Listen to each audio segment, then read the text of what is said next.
As a country, we need to fight climate change. And climate change is driven by greenhouse gas emission. We as a country, we have made it our priority to reduce greenhouse gas emission. The government have said it time and over. They are aiming to reduce emission by about 15% by the year 2030, which is a very good ambition. Now, if we decide that we want to reduce emission, first of all, we need to know the emission rate of our country.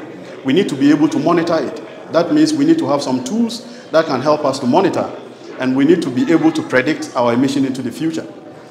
As a country, we've done well in collecting emission data.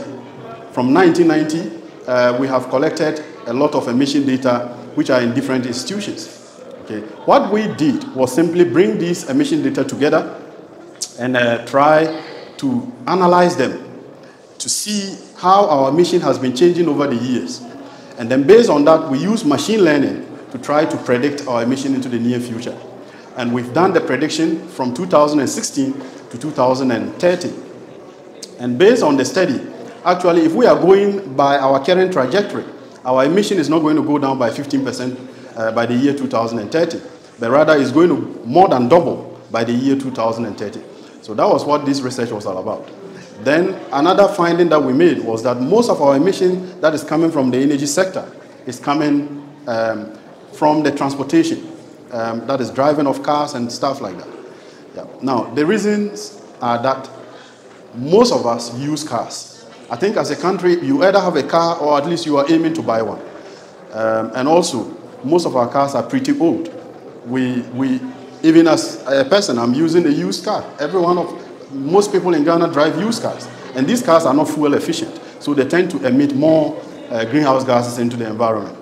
So one solution that we propose is mass transportation. Now, you may propose, for example, electric vehicles. But how many people in Ghana can afford electric vehicles?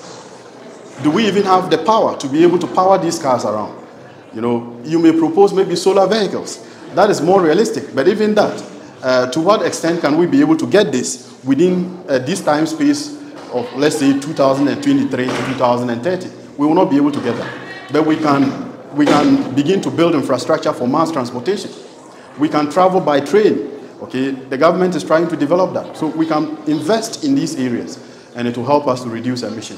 Another area we can go is to blend our fuel.